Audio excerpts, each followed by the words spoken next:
Hello students, good evening. Welcome back on my YouTube channel. Today we will start our next topic of chapter number 6. Last time हमने chapter number 6 start किया था जिसका नाम है respiration in animals. तो इसमें हमने 2 videos देख ली थी, 2 क्लासेस हमने अटेंड कर ली थी। लास्ट टाइम हमने किया था हाउ डू वी ब्रीथ, किस तरीके से हम सांस लेते हैं। ठीक है, तो आज हम करेंगे इसकी एक्टिविटी कि जब हम सांस लेते हैं, सांस छोड़ते हैं तो उस टाइम हमारी बॉडी में क्या जो है होता है, रिब्स के साथ, डायफ्राम के साथ क्या होता है। तो उसको हम देखते हैं। So now let's start activity 6.4। Take a deep breath, measure the size of the chest with a measuring tape. आपने गहरी सांस लेनी है और मेजरिंग टेप देखा होगा आपने, ठीक है, जो इंची टेप जिसको बोलते हैं ना, कपड़े सिलने वालों के पास होता है ना, टेलर के पास। तो उसको आपने लेना है। उस टाइम आपने अपनी जो चेस्ट है उसका मेजरमेंट करना है, जैसे आप इनहेल करते हैं, सांस लेते हैं। ठीक है, measure the size of the chest again when expand and indicate which class में show the maximum expansion of the chest. तो नॉर्मल कंडीशन में पहले आपने लेना है, उसके बाद आपने गहरी सांस लेनी है, उस टाइम आपने लेना है। ठीक है, फिर आपने देखना है जैसे आप उसको छोड़ते हैं तो उस टाइम जो है आपका जो चेस्ट है उसका साइज़ कितना रहता है। We understand the mechanism breathing by a simple model. तो इसको देखने के लिए हम सिंपल मॉडल को भी स्टडी कर सकते हैं। तो आपके जो ट्रैके के थ्रू आपकी जो लंग्स है वहाँ पर आपकी एयर जाती है। तो हमने पीछे भी पढ़ लिया है कि जैसे ही हम लंग्स को एयर को इनहेल करते हैं तो उस टाइम हमारे जो रिब्स है वो क्या हो जाते हैं, एक्सपैंड हो जाते हैं, बाहर को फैल जाती है। और आपका जो डायफ्राम है वो नीचे की तरफ हो जाता है। जो एरो दिया गया ना नीचे की तरफ, मतलब ये नीचे की तरफ होता है। क्यों होता है? ताकि आपके जो लंग्स है वो का मैक्सिमम एयर को रश अंदर की तरफ खींच सके। ओके, और एक्टिविटी 6.5 में क्या करना है, आपने एक प्लास्टिक बॉटल लेनी है। ठीक है, जैसे यहाँ पे दी हुई है ना, प्लास्टिक बॉटल आपने लेनी है और आपने उसका बॉटम यहाँ से रिलीज़ कर देना है। और आपने एक वाई शेप की जो है पाइप या स्ट्रॉ लेनी है प्लास्टिक की। ठीक है, और आपने क्या करना है, make a hole in the lid, और उस लिड में एक होल बना देना है और ताकि वहाँ से जो है अंदर को एयर जा सके। To the fork end of the tube fix to flat to deflated balloon. अब क्या करना है, अंदर आपने 2 बैलून लगा देने हैं। ठीक है, ये जो पाइप आपने छोड़ी थी इसके अंदर आपने 2 बैलून लगा देने हैं। Now cap the bottle seal to move it tightly. अब आपने क्या करना है, इसको अच्छे से टाइट कर देना है, सील कर देना है। ठीक है, to the open base of the bottle tie a thin rubber. अब जो जहाँ पर ओपन है ना नीचे, उस साइड को आपने एक रबर लगा देना है, प्लास्टिक शीट होगी वो लगा देने हैं। ठीक है, प्लास्टिक बैंड की हेल्प से उसको आपने अच्छे से टाई करना है। ठीक है, तो जब आप इस एक्टिविटी को करते हैं तो आप क्या देखते हो कि क्या होता है। To understand the expansion of the lungs pull the rubber sheet. अगर आप देखना चाहते हैं ना कि किस तरीके से आपका जो लंग्स है काम करता है, तो आपने जो है इसको शीट को खींचना है नीचे को। जैसे आप इसको नीचे को खींचते हैं, वॉश द बैलून, तब आप देखना बैलून को, ये जो जैसे आप इसको नीचे खींचते हैं ना तो बैलून आपके स्वेल कर जाएंगे, फूल जाएंगे। ठीक है, and now next push the rubber. अब आपने इसको छोड़ देना है। ठीक है, plastic sheet up and observe the balloon. जैसे आपने इसको पुश किया ऊपर की तरफ को, तो आप देखते हो कि जो आपकी बैलून है उसमें से एयर बाहर निकल जाती है। Did you see any change in the balloon and what do the balloon in this model represent. तो ये बैलून है क्या रिप्रेजेंट कर रहे हैं, what does the rubber sheet represent. Now you should be able to explain the mechanism of the breathing. तो इसको देख के आपको ब्रीदिंग का पता चल गया होगा। ये जो बैलून है ये आपके लंग्स का काम कर रहे हैं और ये जो रबर शीट है ये आपके डायफ्राम का काम कर रही है। ठीक है, और ये जो पाइप है आपको दी हुई है तो ये आपके ट्रैकिया का काम कर रही है। ठीक है, तो जैसे ही आप इस रबर शीट को खींचते हैं, मतलब आप इनहेल कर रहे हैं, इस पाइप के थ्रू अंदर एयर आएगी ना, और आपके जो बैलून है वो क्या हो जाएंगे, उस टाइम फूल जाएंगे, मतलब लंग्स आपके फूल जाते हैं जैसे आपने अंदर को इनहेल की एयर। ठीक है, और जैसे ही आपने एक्सहेल किया तो उस टाइम आपके लंग्स जो स्क्वीज कर जाएंगे और कार्बन डाइऑक्साइड बॉडी से बाहर चली जाएगी। ठीक है, तो ये एक्टिविटी है, इसको आप कर सकते हैं। तो इस तरीके से आपके लंग्स में भी ऐसे ही एक्टिविटी होती है। ठीक है, तो और ये जो मेजरिंग टेप की हेल्प से आप एक्सपेंड और इनहेल और एक्सहेल करते हैं तो उसको आप डिफरेंट जो फ्रेंड्स हैं उनके साथ आप लिख सकते हैं। तो अलग अलग पर्सन का जो चेस्ट साइज़ है वो वेरी करता है। ठीक है, and what do we breathe out. तो अब इनहेल तो हमने एयर को किया, उसमें ऑक्सीजन थी। तो जब हम एक्सहेल करते तो उस टाइम क्या जाता है बॉडी से बाहर। Activity 6.6, take a cylinder, clean test tube और a glass plastic bottle, take a hole in the lid and fix the bottle, pour some freshly prepared lime water in the test tube। अब आपने क्या करना है, आपने एक छोटी सी test tube लेनी है। ठीक है, एक बॉटल या ग्लास हो गया, बॉटल होगी उस तरीके से, और उसमें जो है उसकी लीड में आपने एक होल करना है, ठीक है। और कुछ freshly prepared lime water, lime का मतलब चुनने का पानी होता है ना, उसको बनाना है आपने, उस टेस्ट ट्यूब में डालना है। Insert a plastic straw through the hole in the lid, और उस होल के थ्रू, लीड के थ्रू जो है आपने क्या करना है, अंदर को स्ट्रॉ डालनी है, डीप इन द, और ऐसे डालनी है कि वो लाइम वाटर के अंदर डूबनी चाहिए। Now blow the gently through the straw and few minutes and in their change in the appearance of the lime water. और फिर आपने धीरे धीरे वहाँ से जो है मतलब सांस आपने फूंक मारनी है उसको, ठीक है।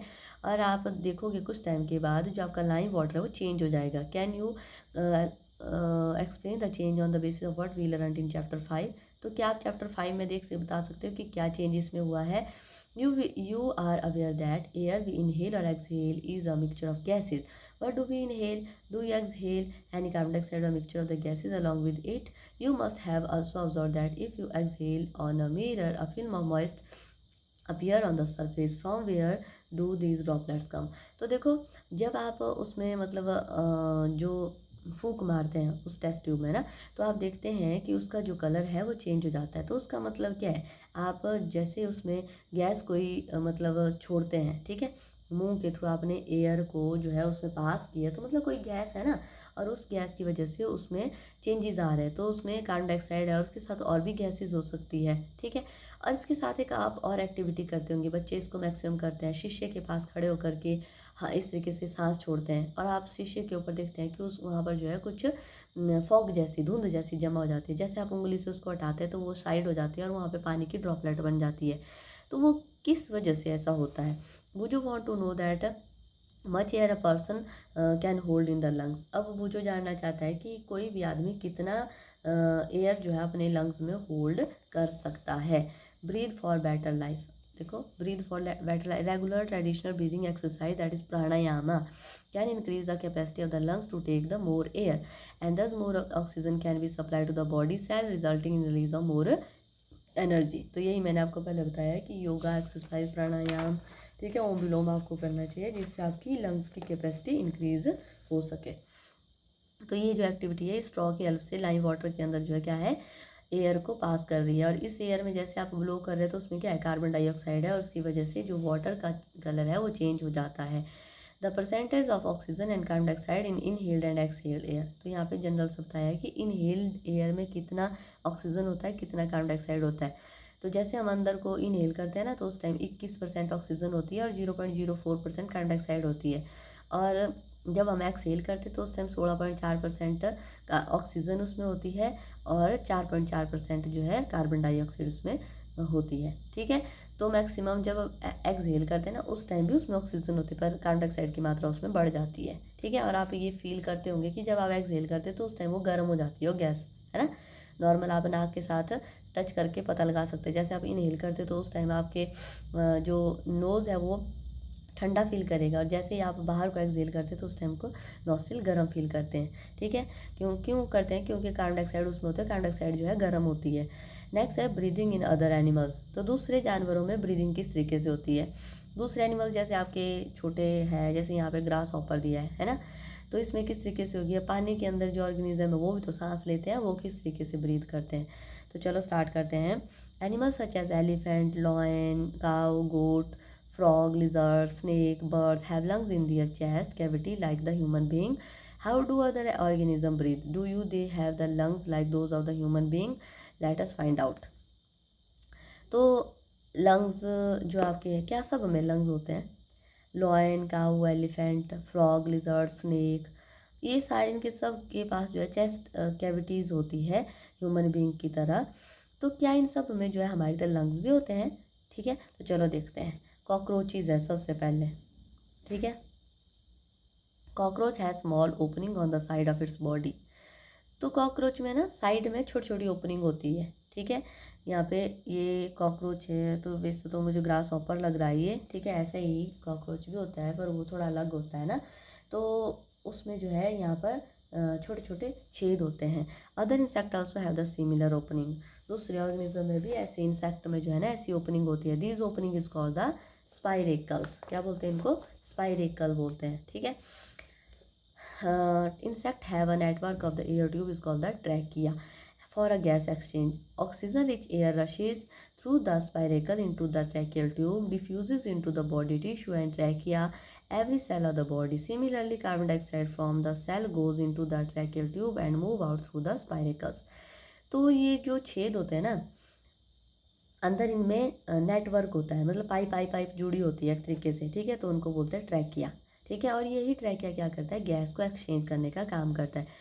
ऑक्सीजन रिच जो एयर होती है इनके स्पाइरेकल के थ्रू बॉडी के अंदर जाती है और वो अंदर बॉडी के टिश्यू के साथ डिफ्यूज़ होती है। डिफ्यूज़ का मतलब होता है एक्सचेंज होता है, ठीक है। कार्बन डाइऑक्साइड एक तरफ जाता है जो बाहर की तरफ जाने की कोशिश करती है और ऑक्सीजन अंदर की तरफ जाती है, ठीक है। और हर एक सेल में इस तरीके से डिफ्यूज़न होता है और carbon dioxide in tracheal tube के थ्रू बॉडी से बाहर इन स्पाइरेकल के थ्रू ही निकल जाती है। तो ये जो ट्यूब होती है found on insect and not only in the group of, मतलब दूसरे एनिमल्स में नहीं होती, ये जो छोटे इंसेक्ट है ना उनमें ही होती है ये। फिर आते हैं अर्थवॉर्म। अर्थवॉर्म तो आप सबने देखा होगा, केंचुए देखे आजकल सर्दियों के दिनों में बहुत ज़्यादा निकलते हैं ना। Earthworm recall from the chapter 6, class 6 के चैप्टर 6 में आपने देखा होगा। Earthworm breathe through the skin and the skin of an earthworm feel moist and slimy on the touching. Gases can easily pass through them. Through the frog, you are a pair of lungs like human being. They can also be breathed through the skin, which is moist and slippery. Earthworm आपने देखा होगा। Earthworm कैसा होता है, उसकी skin को अगर आपने देखा होगा तो वो कैसी होती है, मॉइस्ट होती है, स्लिमी होती है, चिपचिपी सी होती है। अगर आप टच करते होंगे उसको तो उसकी बॉडी के थ्रू, स्किन के थ्रू रेस्पायर करता है, सांस लेता है, ठीक है। और उसके साथ जो फ्रॉग होता है ना, फ्रॉग में लंग्स होते हैं और वो ह्यूमन के बींग की तरह सांस लेते हैं। पर आपने देखा होगा कि फ्रॉग पानी में भी रहते हैं, ठीक है। और वो पानी में रहते हैं तो पानी में कैसे सांस लेते हैं, क्योंकि लंग्स तो पानी के अंदर एक्टिवेट नहीं होंगे। तो लंग्स जब पानी के अंदर रहते हैं तो उनमें डबल सिस्टम होता है, उनमें ट्रैकिया भी होता है, ठीक है। और जब वो पानी में रहते हैं तो ट्रैकिया के थ्रू जो है सांस लेते हैं, okay. Bujo has seen in the television program that whale and the dolphin has come out to the water surface and they even release the fountain of the water sometime while moving upward while do so। तो आपने देखा होगा, अब बुजो ने भी ये देखा है, टेलीविज़न पे देखा है उसने कि डॉल्फिन जो है, व्हेल है, वो क्या करती है, थोड़े थोड़े टाइम के बाद जो है पानी से बाहर अपना नाक निकालती है और ज़ोर से जो है फाउंटेन, फुहारा निकालती है एक तरीके से। तो ऐसा क्यों करती है, वो जो है बेसिकली बाहर ऑक्सीजन लेने के लिए जो है आती है। वो अंदर भी ले सकती है पर उनकी बॉडी को जितनी रिक्वायरमेंट है ना उतनी उनको नहीं मिल पाती, तो इसके लिए वो बाहर जो है कुछ टाइम के लिए आती है और अपने नॉस्ट्रिल बाहर से निकालती है और पानी का जो है, पानी को बाहर फुहारे की तरफ फेंकती है और उसके बाद वो फिर से ऑक्सीजन लेती है और अंदर चली जाती है, okay. Breathe underwater. Can we breathe and survive in water? There is a many organisms which live in the water. How do these breathe underwater? And you have studied in class 6 that gills in fish help them to use oxygen dissolved in water. Gills are projection of the skin, and you may wonder how gills help in breathing. Gills are well supplied with the blood vessel for exchange of gases. तो पानी के अंदर अब सांस लेना, किस तरीके से सांस ले सकते हैं, क्या हम पानी के अंदर सांस ले सकते हैं, ह्यूमन बीइंग तो नहीं ले सकता है ना, क्योंकि हमारे पास गिल्स नहीं है। जो पानी के अंदर होते हैं उनके पास गिल्स होते हैं। तो गिल्स जो है बेसिकली क्या है, स्किन की प्रोजेक्शन होती है, मतलब स्किन ही है ये, ठीक है। और ये जो स्किन है ये इस तरीके से बनी होती है कि ये जो है उस ऑक्सीजन, वाटर में से ऑक्सीजन को ये एब्जॉर्ब कर सकती है, ठीक है। ऐसे ऐसे ये होते हैं। तो इनमें साथ में ब्लड सप्लाई भी होती है, ब्लड वेसल भी होता है और वहाँ पर एक्सचेंज होता है, okay. And do plants also respire, क्या प्लांट भी रेस्पायर करते हैं, क्या प्लांट भी सांस लेते हैं। आपने सुना है प्लांट सांस लेते हैं, ठीक है। आपने देखा भी होगा कि प्लांट की जो लीव्स है वो सांस लेते हैं। तो क्या प्लांट्स की रूट्स भी सांस लेती है? यस, ऑब्वियस है, लेती है, ठीक है। Like other living organism, plants also respire for their survival, as you have learned in 6th class. They also take in oxygen from air and give out the carbon dioxide. तो जैसे दूसरे organism करते हैं ना, तो वैसे ही ये जो प्लांट भी करते हैं, पर प्लांट में क्या होता है, ये ऑक्सीजन को देते हैं, कार्बन डाइऑक्साइड को लेते हैं, okay. And in plant, each part can independently take oxygen from the air and give out the carbon dioxide. You have learned that chapter 1 that leaves of the plant tiny pores like stomata exchange of oxygen and carbon dioxide. और इसके साथ ना एक और process होता है कि plant जो है रात के टाइम में कुछ टाइम के लिए ऑक्सीजन को ये लेते हैं, कार्बन डाइऑक्साइड को छोड़ते हैं। ठीक है, पहली wants to know whether root which is underground taken oxygen, if so how. तो क्या जो रूट्स हैं वो भी ऑक्सीजन को लेती है, तो कैसे? वो तो ज़मीन के अंदर होती है। Like all other living cell of the plant, the root cells also need oxygen to generate energy. तो दूसरे पार्ट की तरह जो इसकी रूट्स हैं उनको भी ऑक्सीजन चाहिए होती है एनर्जी को जनरेट करने के लिए। Root take up the air from the air spaces present in between the soil particles. तो यहाँ पे ना सॉइल होती है अंदर, तो सॉइल के बीच में स्पेस होते हैं, उनको उन स्पेस के अंदर से जो है वो ऑक्सीजन को ये रूट हेयर लेते हैं। ठीक है, can you gas what would happen if the potted plant is over water. तो क्या बता सकते हैं कि अगर आपने पॉट में एक प्लांट लगाया है, ठीक है, तो अगर उसमें बहुत ज़्यादा पानी भर जाता है तो क्या होता है। In this chapter you have learn that respiration is a vital biological process, all the living organism to respire to get the energy needed for their survival. तो देखो, एक तो जब आप पॉट के अंदर प्लांट लगाते हैं तो अगर उसमें आप बहुत ज़्यादा पानी देते हैं तो आप देखते होंगे कि कुछ टाइम के बाद वो जो प्लांट है आपका वो मर जाता है, येलो हो जाता है। ठीक है, वो ऐसा क्यों होता है? क्योंकि उसके जो सॉइल है उस सॉइल में प्रॉपर ऑक्सीजन नहीं रह पाती है, और उसकी जो रूट्स है वो एक तरीके से बीमार हो जाती है, और जो अगर रूट बीमार होगी तो प्लांट सर्वाइव नहीं कर पाएगा, है ना। तो इसलिए बोला जाता है कि प्लांट को वाटरिंग जो है वो टाइम टू टाइम करनी चाहिए, कंटिन्यू नहीं करनी चाहिए। ठीक है, टाइम टू टाइम करनी चाहिए ताकि आपके प्लांट जो है वो बच सके। और इसके साथ ही इस चैप्टर में हमने देखा कि जो आपकी रेस्पिरेशन है ये एक वाइटल बायोलॉजिकल प्रोसेस है, मतलब बहुत इंपॉर्टेंट प्रोसेस है, ये बॉडी में होना चाहिए, इसके बिना लाइफ पॉसिबल नहीं है। ठीक है, और इसके थ्रू ही हमें एनर्जी भी मिलती है सर्वाइव होने के लिए। ठीक है, तो इसके साथ आपका जो चैप्टर है that is the breathing in organism और रेस्पिरेशन इन एनिमल्स, तो ये हमने कंप्लीट कर लिया है। इसके बाद हम नेक्स्ट चैप्टर से स्टार्ट करेंगे, that is the transportation in animals and plants. ठीक है, आई होप आपको समझ आ गया होगा। अगर आपको समझ आ गया है तो please like share and subscribe my channel. Thank you so much.